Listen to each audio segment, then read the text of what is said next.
Anda telah mengunduh podcast yang dipaparkan oleh Pendeta Dr. Erastus Sabdono ini dari truth.id/voice. Selamat mendengarkan podcast ini. Shalom saudara, kebenaran hari ini berjudul Pengampunan bagi yang tidak pernah mendengar Injil. Jika dipertanyakan apakah orang di luar sana yang tidak pernah mendengar Injil, dosanya juga turut diampuni? Jawabannya adalah tetap diampuni. Namun dengan jenis kualitas pengampunan yang berbeda.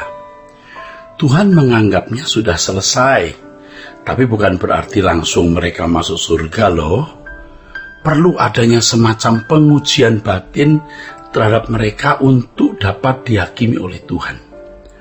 Jika mereka bukan orang yang membahayakan, bukan orang yang mengancam sesamanya, tetapi mengasihi sesamanya seperti diri sendiri, maka bukan tidak mungkin mereka dapat masuk ke dunia yang akan datang sebagai warga masyarakat. Namun, kualifikasi mereka yang masuk dalam dunia akan datang pun tidak sembarangan. Mereka adalah orang-orang yang memberi baju kepada orang bertelanjang, memberi makan kepada orang lapar, yang mengasihi sama seperti diri sendiri.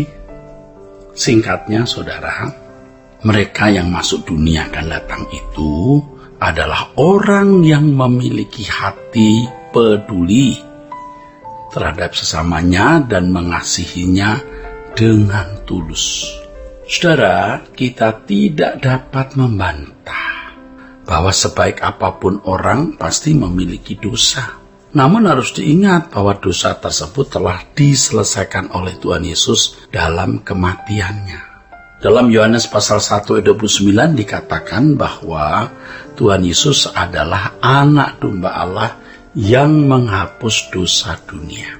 Kata dunia di sini merujuk pada seluruh orang tanpa terkecuali, mulai dari zaman Adam sampai manusia terakhir. Dengan matinya Yesus di kayu salib, semua dosa umat manusia dihapuskan tanpa terkecuali. Namun ada letak perbedaan antara pengampunan mereka yang tidak pernah atau salah mendengar Injil dengan kita yang mendengar Injil. Bagi mereka yang tidak mendengar Injil, pengampunan berkutat pada masalah kepantasan atau kelayakan mereka di hadapan Allah. Jika Yesus tidak mati di atas kayu salib, maka kebaikan semua orang sia-sia. Namun dengan kematian Yesus, perbuatan orang yang tidak mendengar Injil, perbuatan baik maksudnya, dapat diperhitungkan dalam penghakiman Allah. Nah, perbuatan itulah yang akan diperhadapkan kepada penghakiman. Bagi orang percaya, pengampunan berarti usaha penyelesaian karakter. Jadi bagi kita orang percaya, Allah mengampuni, itu berarti juga Allah mau memperbaiki karakter, mengembalikan manusia ke rancangan Allah semula. Dan modelnya adalah Yesus yang mengampuni dengan kualitas pengampunan standar Allah. Ketika kita meminta ampun kepada Tuhan, kita bukan hanya menerima pengampunan dalam arti dosa kita dipikul, melainkan dosa itu diselesaikan juga dalam hidup kita. Artinya kedagingan kita, di dalam jiwa kita, semua niat-niat atau potensi dosa yang ada harus diselesaikan. Kodrat kita diubahkan melalui pengampunan Tuhan tersebut. Pengampunan Tuhan membuka jalan bagi penyelesaian kodrat dosa yang mengakar pada daging kita. Pertanyaan ini dapat terus berkembang. Kalau misalnya kita tidak sampai sempurna seperti Yesus, apakah akan masuk neraka? Oh, tentu tidak. Kita bisa menjadi anggota masyarakat, ya, orang-orang Kristen yang baik, tapi tidak menjadi serupa dengan Yesus. Mereka tidak bisa menjadi anggota keluarga kerajaan, tapi menjadi anggota masyarakat.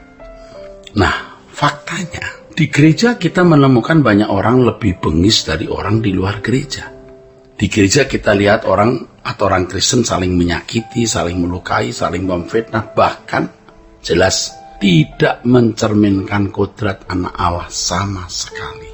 Mereka dapat menerkam sesamanya yang padahal telah berjasa dalam kehidupannya.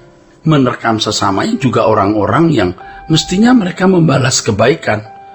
Ya, air susu dibalas air tuba. Melihat hal ini, orang-orang seperti itu jangankan menjadi anggota keluarga kerajaan Allah, menjadi anggota masyarakat pun tidak. Ini orang-orang yang membahayakan bagi sesamanya.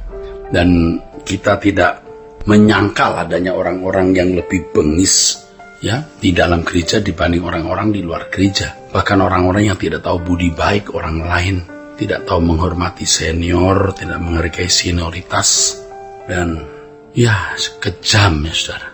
Jadi kalau kita menerima penebusan dalam Tuhan Yesus, hal ini bermakna bahwa kita harus menyelesaikan kodrat dosa, mengubah kodrat dosa menjadi seorang yang berkodrat ilahi. Kalau tidak, keselamatan yang Tuhan berikan itu cuma-cuma, batal.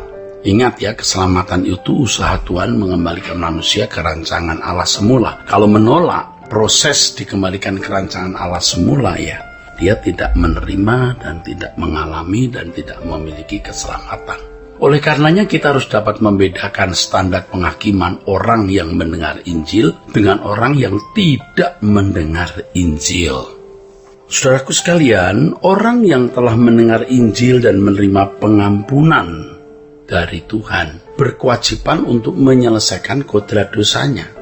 Kodrat dosa ini potensi dalam diri seseorang yang mencenderungkan orang berbuat dosa atau selalu meleset dari kehendak Allah. Meleset dari kehendak Allah artinya bertindak, berpikir, berucap tidak sesuai dengan pikiran dan perasaan Allah. Dengan kata lain, mereka harus hidup sama seperti Kristus hidup kalau telah menerima pengampunan. Bagi orang yang tidak pernah mendengar atau salah mendengar Injil, mereka memang tidak dituntut untuk mencapai standar tersebut, segambar dan serupa dengan Allah atau dikembalikan ke rancangan Allah yang semula. Tentu tidak bisa. Mereka bukan menjadi umat pilihan Allah.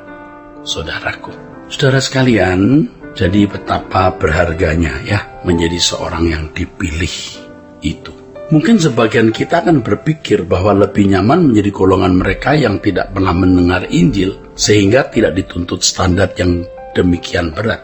Oh saudara, hendaknya kita tidak berpikir demikian karena pemikiran itu sangat keliru. Justru sebuah kehormatan apabila kita dapat menjadi umat pilihan yang diperkenan mengubah kodrat menjadi serupa dengan Kristus. Suatu kemuliaan yang tiada tara ketika kita berhasil mengubah karakter dan keberadaan kita di hadapan Allah, saudaraku. Sesungguhnya apa yang kita alami inilah yang dinantikan oleh para nabi dan orang-orang saleh perjanjian lama. Seperti yang dikatakan oleh Tuhan kita Yesus Kristus.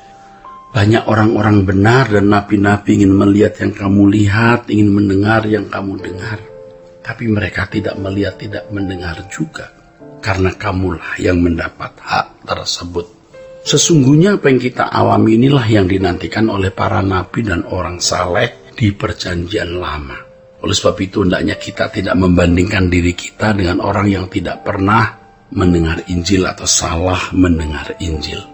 Sebab panggilan kita sebagai umat pilihan begitu istimewa dan berharga. Tuhan memberkati saudara-saudara sekalian. Sola Gracia. Untuk berlangganan renungan harian dalam bentuk cetak, silakan hubungi Truth Literatur di nomor telepon 0878 7870 7000. Untuk mendapatkan CD khotbah, MP3 renungan Truth, dan CD album lagu produksi Sola Gracia, Anda dapat menghubungi di hari dan jam kerja di nomor telepon 021 638 60953. Tuhan Yesus memberkati. Sola Gracia.